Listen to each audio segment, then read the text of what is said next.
The Metaverse is emerging as the next big technology platform and promises to be the next frontier for human experiences on the internet. Into the Metaverse covers companies, technologies, and trends that are bringing these promises to life. Join creator and host Jonathan Ross-Friedman, founder and CEO of Super Social, as he interviews the brilliant minds that are building, shaping, and investing in the Metaverse. Welcome to episode 34 of Into the Metaverse, where we help make sense of the Metaverse through deep interviews with the brilliant minds who build, create for, and invest in the Metaverse. I'm Jon, and joining me today is Esther Wojcicki.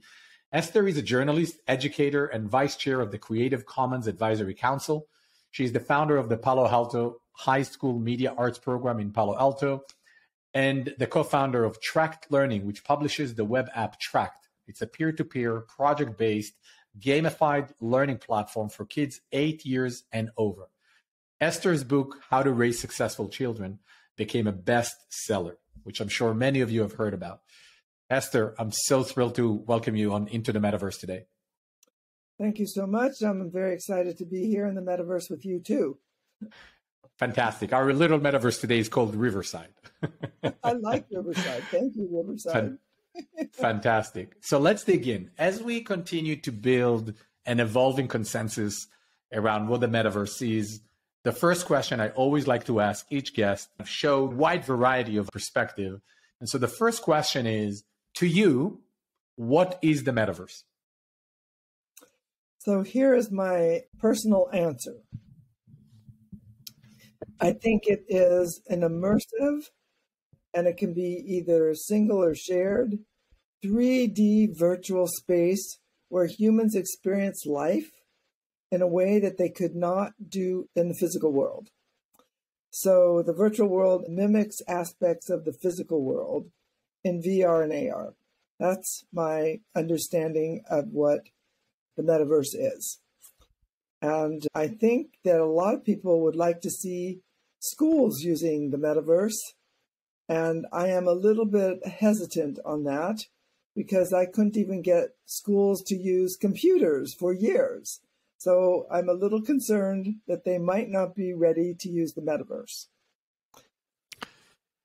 It does make a lot of sense. And as someone who has built computers that kids can build and code themselves and have seen how challenging it was to even empower schools and teachers to interact in an effective way with tablets and seeing the role that iPhones and smartphones have played over the years with capturing young people's attention, I do believe that there's a lot to be said about how are we really going to empower in this next era of the internet, how are we going to empower schools and teachers and classrooms to embrace in a effective way these new technologies. And we're obviously going to double click and unpack what that means, and very curious about your perspective on that. But before we go there, I want to think first at a high level. In an ideal world, before we get to all the challenges and the risks, what do you think when we talk about this network of 3D virtual worlds that are going to be so immersive and expressive and hyper social because of their scale? What in your mind do you think some of the opportunities that provides for how we can reimagine learning? Well, one of the exciting things about the Metaverse is it's in 3D, and your body feels like you're actually there. So you learn faster. And that's pretty exciting. And you perhaps won't have to force kids to do it. They'll want to do it. So I was just trying to figure out, like, how could we get schools to do it? And I think one way to do it that would cost a lot of money, but it would work, is to give every teacher enough headsets for every kid in every school to use it. That would be like freebie, but it would work. And right now, I think the number one impediment is they don't have the money to do it. It's kind of pricey. So schools are always the last group to get funding. And they did get a lot of funding in this pandemic. And I don't know if you read the story, but the craziest thing is most schools didn't even apply for the funding. And so the federal government still has billions of dollars left that school has never asked for. I guess they don't even know how to do that.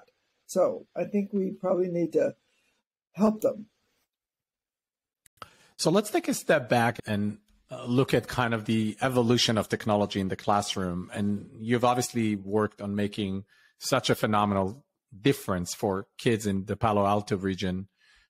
What have been some of, and I want to look at it in parallel to what we're seeing now and look at, okay, how have schools and the education system have dealt with the evolution of technology into the classroom? And so when we look back at the last 10, 15, 20 years, what have been some of the successes that you recall seeing of how technology has elevated and reimagined learning? And where are the things where you felt it was an absolute disaster of how technology wasn't a force for change and for good when it comes to learning? So if I go back to the beginning being like 1984, I can tell you that it was very difficult to get schools interested in technology. And the primary reason was that they just couldn't imagine how they would do it. I remember when I applied for a grant to get Apple computers into my classroom, the school district would not help me and wouldn't support me. And they said to me, this is just a fad. It's going to pass, and I don't know why you're even wanting to do this. And there was no technical support. You know, computers were seen as odd ducks. It didn't work. It took a long time, meaning years, for me to be able to do this by myself. I brought computers into the classroom in 1987, and I actually had trained my students to do the maintenance on the computers myself. And that was the only way to do any kind of updates or whatever we needed to do. And then finally, when schools realized that computers were going to be here for a while, they actually forbade my students to service our computers. They said it was a violation of the contract with the teachers union, and that there was a special group of people that were going to be doing maintenance and updates on computers. But that's how far back it goes. And I think schools are particularly slow in adopting new things. And that's one of the impediments that I see for the virtual world, for the metaverse, is because they just, I'm not kidding, I don't know what it takes for them to want to adopt something. It's just a really tough situation. And it's not just a question of money, right? It's a question of implementation, of training, right? And I think we're looking at a whole generation, well, maybe not a whole generation, but we're looking at a lot of schools where teachers don't really understand platforms and games like Minecraft or Roblox or Fortnite, where, to be honest, a lot of time is spent on these type of virtual worlds, right? And so they don't have a clue, not a clue. Not only that, they don't even know the names of these programs. They don't understand what kids are doing on their computers, and they don't want to know. Their main focus is, honestly, following instructions from the district office, following instructions from the principal. What are the instructions? The instructions are, here is the Common Core State Standards. You follow that. And right now the instructions are, wow, kids are 2 years behind in math and reading. And if you don't focus on math and reading, you are not doing a service for the students or the district. So that's what they're focused on now. And I don't want to blame teachers. Honestly, teachers don't have choice. Teachers are told what to do all the time. And if they don't do it, they get into trouble. So it's really important for everyone to realize that the directions are coming from your school board, and you elect that school board yourselves. So you, the parents and the teachers and everybody in the community, it's your responsibility to give some direction to your school board. They're supposed to be representing you and your ideas. What would be your advice to the emerging teacher, the next generation teacher, who does have a sense of Minecraft, Roblox, virtual worlds, but who struggles with making that influence? What can they do today to impact the choices made by school district, by school principals, etc.? They can sneak it in. I'm sorry. For just a small percentage of time. They'll be known as the teacher that, that teacher out there? That They're teacher rebels. out there, the rebels. They let the kids go use Roblox. Really, it's for 20% of the time. And then when you talk to the teacher, they'll say, who, me? I don't know. Maybe I do a little bit. They'll be afraid to say yes, that they do it. That was me in 1980s and 1990s. I was the teacher that everybody's like, wow, that wacky teacher out there, do you know what she lets the kids do? And let these things in. It's called a computer. Have you heard about that? She let the kids play on the internet. Did you hear about that? Do you know how dangerous the internet is? That's right. It was like, oh my God, the internet. Oh, yeah. Anyway, I did a lot of teacher training, and I helped Google set up the Google Teacher Academy and Google EDU, everything connected with education is part of what I was involved in at Google. And my goal was collaboration. As you see, all the tools on Google are collaborative. Docs, sheets, presentations, they're all collaborative. Kids can work on that together. I always said, oh, it's so great. They can work at midnight on those programs, whatever they want to do. Because, kids are nocturnal, in case you haven't noticed. And they don't like to go to bed till late. They don't want to wake up until noon. That's kind of the way they do. So it was a great addition to the product, the fact that they could actually work at times when they cared about doing it. There is one success story, I believe, that made a real impact in classrooms over the last 5-7 years in the category of virtual worlds, which I think is interesting to talk about. And maybe you have a perspective on what do you think the reason it made its way quite effectively into classroom, and that is Minecraft and Minecraft education. Obviously, Microsoft acquired Minecraft, and that made it much more scalable offering to classrooms because Microsoft has a big business with education. But what is it about Minecraft, or what is it about the platform and the way it's been integrated into so many schools around the world that you think made it first of its kind success story of an external consumer platform that is being integrated so well into the classroom? Well, just take a look at Minecraft. I don't know if you've played it yourself, but it has some very important thing. It looks like Lego online. And so it's building and creating, and also it's collaborative. So it does actually multiple things. It improves communication, it improves creativity, it improves collaboration and critical thinking. All of those, the 4 C's. And those are the most important 4 C's as far as I'm concerned. And that does it.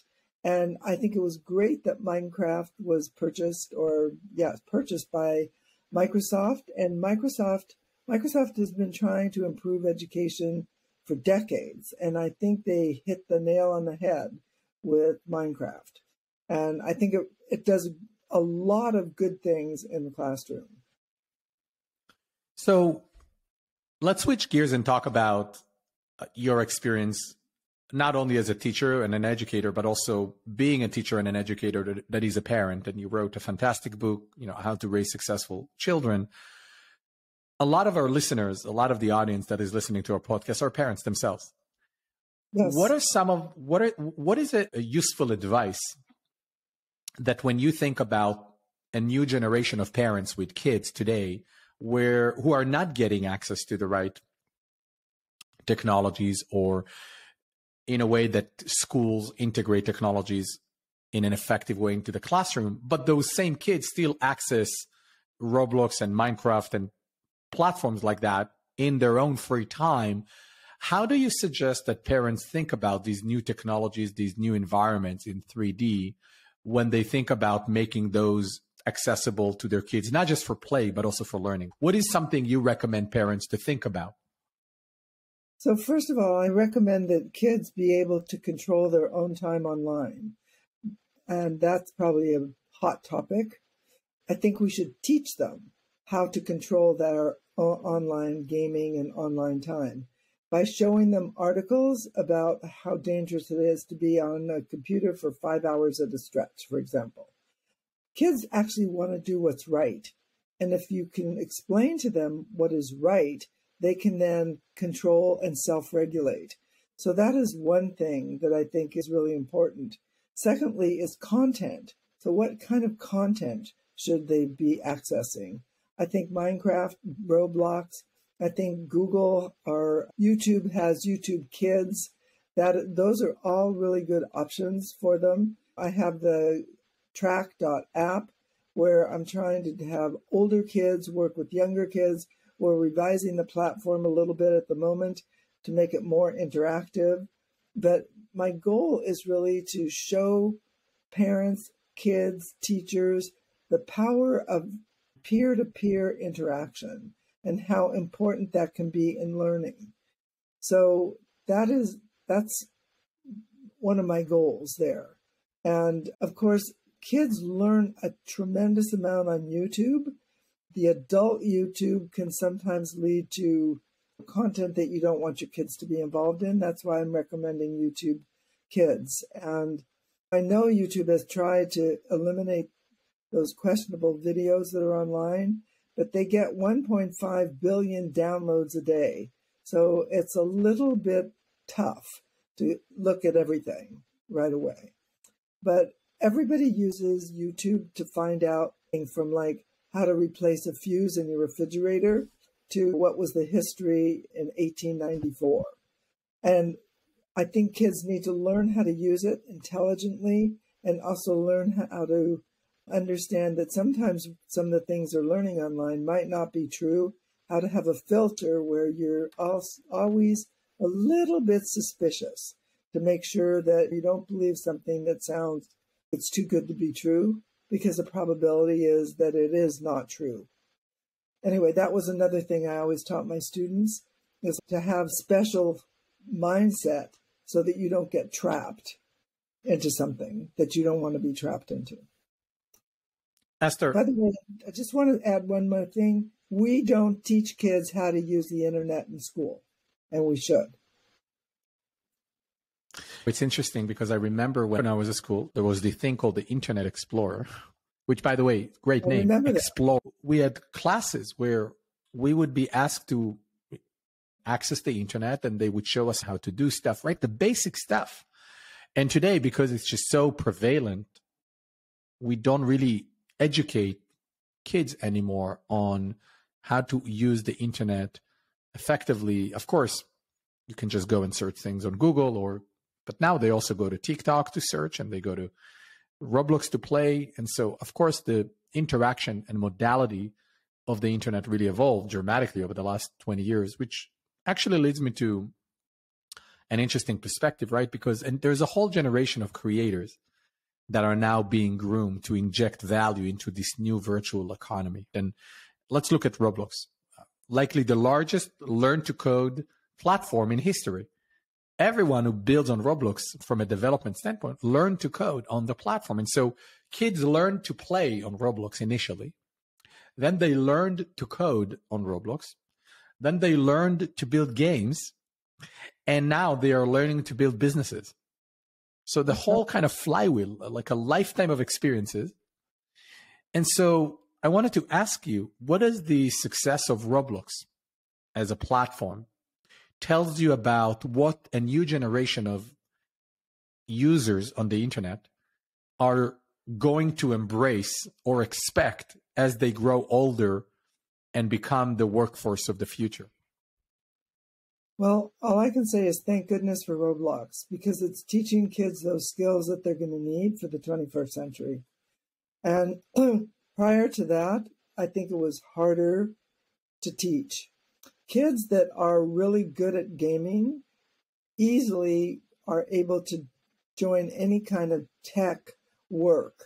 They can learn it more easily than kids that are not even exposed. And there are a lot of kids who are not even exposed to Roblox. They're not exposed to Minecraft. That's because the parents block it. And I just ask myself, what are those parents doing? Are they helping those kids prepare for the world that is coming? By 2030, we are going to have at least half the jobs that are not even talked about or even known today. So you have to be able to be flexible.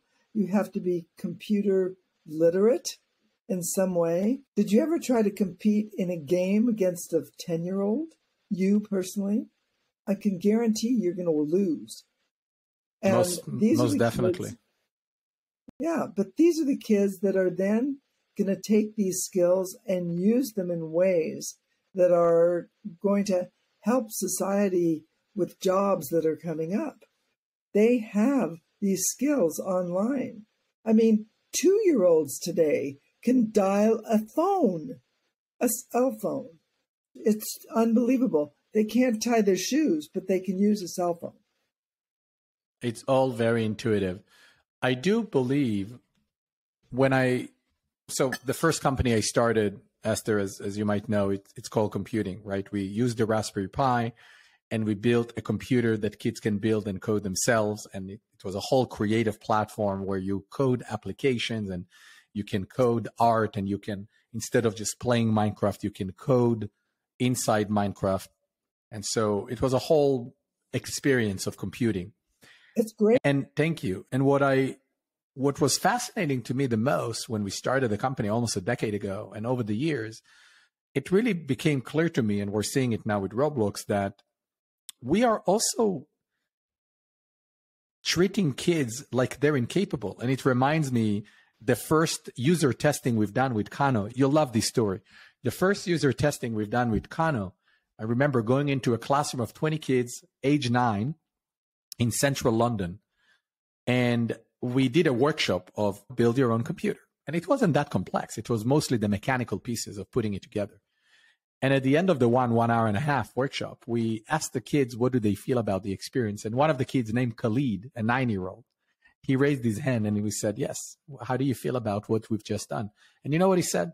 I will never forget that quote. And we used it for many years to explain the power of what we're doing. He said, adults treat us like we're incapable because we're young. But today we made a computer, so we're like super children.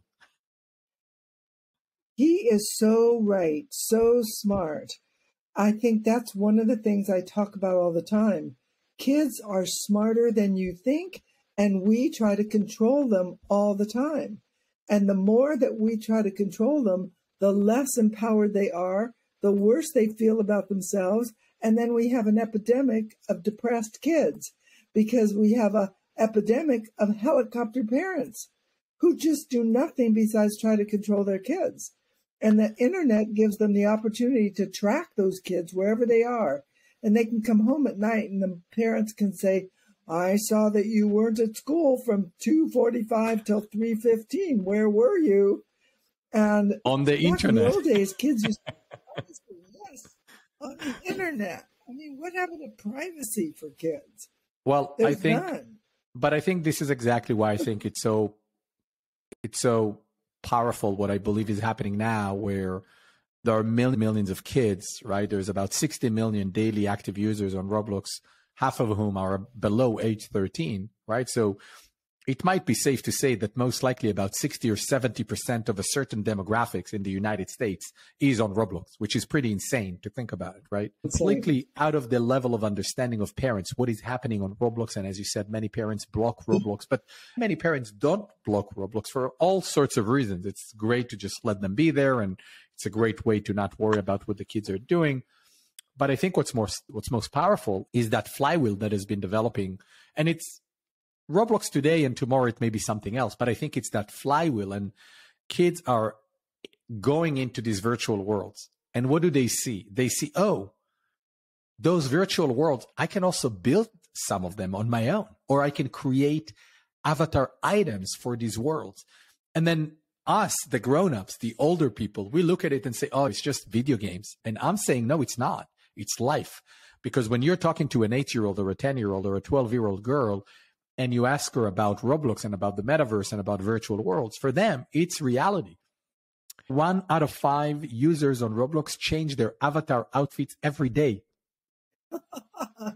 So for them, for 12, 13 million of them, and 50% of people on Roblox change outfits of avatars every week. And so for them, this is part of real life. They socialize, they play, they build things together. It's a whole new world and an economy that for them, it's not, oh, it's fake, it's virtual. For them, that's part of life. And I think we really need to change gears as adults if we want to create a world of creativity where young people thrive and can imagine the worlds we want to build and can have the tools that empower them to build a future. I think that's going to be key for a prosperous society. And quote I like from a learning scientist, you might know, Professor Alison Gopnik.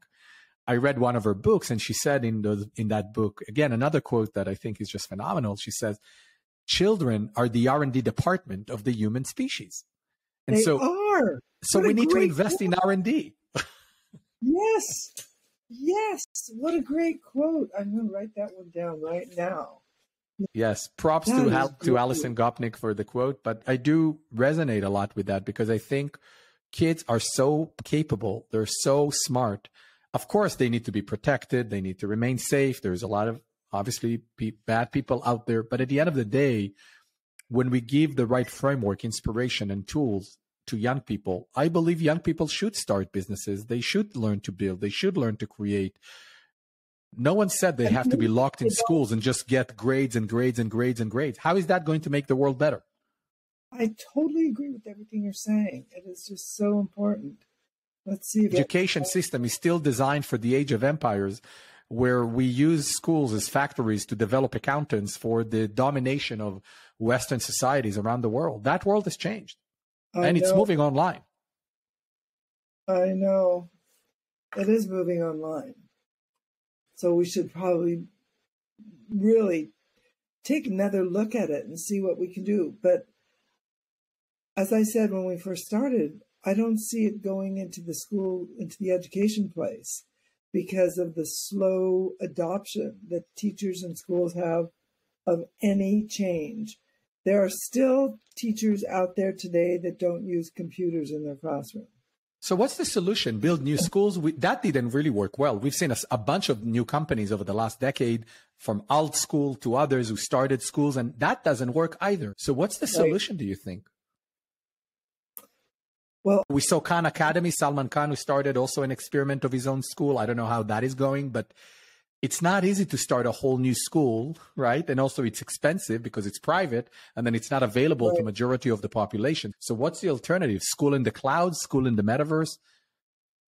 So all of those haven't worked. Saul's school is very limited. All of those new schools have not worked. And the main reason is because the large population as a whole isn't convinced. Then those are the parents. And as long as the parents are convinced that the best way for kids to learn is the old way, nothing's going to change, because power lies with the parents and the parent groups. And that's one of the reasons why I think parents should band together and then have conversations with their school board, their superintendent, and see what ways can they implement that allow for kids to become technically sophisticated, computer literate, and learn the 4 C's, which are, as I said, collaboration, communication, critical thinking, and creativity. So if you just look at the traditional curriculum, where is collaboration? It's like an individual thing. Everybody's supposed to work by themselves. Where is critical thinking? Well, you might get critical thinking in math problems, but you need to have critical thinking in problems that are facing the world, not just in the math problems. Creativity, people don't want to be creative because they're afraid to take a risk, and they'll get a bad grade, and then they won't get into college. That's what's going on with creativity. As Sir Ken Robinson, who passed away about 2.5 years ago, said that schools kill creativity. They basically, kids in kindergarten, 95% of them are creative. By 12th grade, only 5% are creative. That's because they're so used to following the rules. And not only that, they're rewarded for following the rules. they're not rewarded for thinking independently. So perhaps we should change some of the rules. Perhaps we should have parents talk to the school boards. It's a difficult problem that we're trying to solve. Changing culture is, I think it's almost impossible. It's really difficult. I mean, if you just look at the church, for example, the culture of the church, you're never going to change a church. For centuries, it's been the same. And so we're trying to change schools, which are also transmitters of culture. And so we just need to tell people we're not really going to change it. We're modifying parts of it to deal with the problems that we face as a planet in the 21st century. And maybe we can get them to all, contact their school board, have a discussion with your superintendent. Do you know no one calls the superintendent unless they're mad? And then they leave a nasty message and that's it. How about having a meeting with the superintendent? That would probably be something they could do.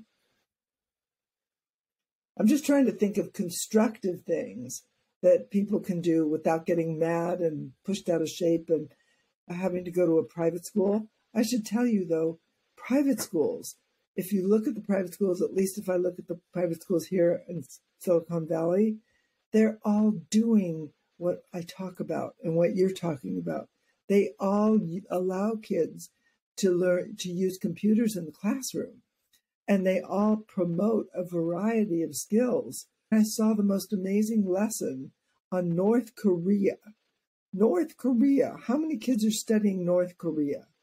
In a day school just last week, and asking kids all these incredible questions about what's life like in North Korea, and having them find the information, not just regurgitate some article that they read. It was very interesting. And I think another piece that I think is important, that there are many people, not just in education in general, but it also happens in the education system, who are thinking about technology in a very deterministic way. And I think technology is really a tool. It's a vessel that needs to serve. How are we going to educate, inspire, empower a new generation to help create the future of humanity? And I think that when I think about the metaverse, when I think about virtual worlds, when I think about the internet at large, or computers, and Steve Jobs is famous for saying, there's our bicycle for the mind, then all of these are tools, almost like clay, that are in the service of the people to use in a way that inspires and educates. And it really baffles me to think about, why is it so difficult to use technology in a way that is effective? And I think part of that is because the education system is so focused on grades, because you need the grades to go to university. You need to go to university so you can get a job. People are being judged with their sort of teacher job or principal jobs based on the grades that the kids are getting. So that whole vicious cycle seems to be in complete control of a process that is no longer serving humanity. And I'm just wondering, what is the way out of that vicious cycle? And I don't have the answer. I don't think anyone has the answer. But what do you think, at least from your small enclave in Silicon Valley, what are some of the things that worked, that gives you encouragement that we can do things differently? We could take advantage of technology in unique, meaningful, effective ways to inspire this new generation to be ready for the future. So I think giving kids an opportunity to explore, to do robotics, to basically partner with each other to come up with ideas. And I don't think I've ever heard of kids going to school and being given an opportunity to create. They're always given an opportunity to learn and memorize. Those are basically synonyms in most people's minds. Creation just doesn't happen. And I think that was one of the attractions of my program, was that kids were learning to create. They had to learn the Adobe Creative Suite in order to do it. And I don't know it as well as they do. I only introduced it. And one of the most empowering things I think that happened with kids is that they learned that suite of tools much better than the teacher. There was nothing more exciting to a kid than to teach the teacher how to do something. Most teachers won't put themselves in that position. And you know what's crazy is that creation is not something that creation is something we own by default as people, as humans. We are born with that innate desire to make stuff, right? I remember building a clock from wood on my own in a workshop when I was in elementary school, how fulfilling and exciting that was. Today, the wood became a keyboard, and you can learn to code and create things. And I think that there was actually a private equity investor who recently said, a few days ago, I think I read, he said that the most scarce resources in the world is engineers. Because these are the people who are going to make the world move. But creativity is not just with engineering. Creativity is really, how do we use technology to make an impact, to make things that matter to people? And I think that's what a lot of what we're losing. And I think that's what I want to see happening, of how technology is being utilized in order to encourage creativity, in order to inspire what the next generation of workforce looks like, so we can continue and advance humanity and not just leave advancement in the hands of the very few. That's right. And I think, unfortunately, the lower socioeconomic schools use less creativity and less in the way of technology. It's more focused on memorization and following the rules. And I think that's unfair to those kids, because then it puts them in a situation where they can't compete. If you look at Google, has these Google certified courses, certificate courses, there's 6 of them.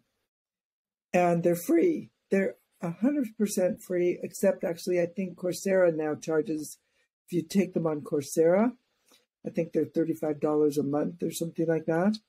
But at the end of 6 months, you get a certificate and it qualifies you for a job in the tech world.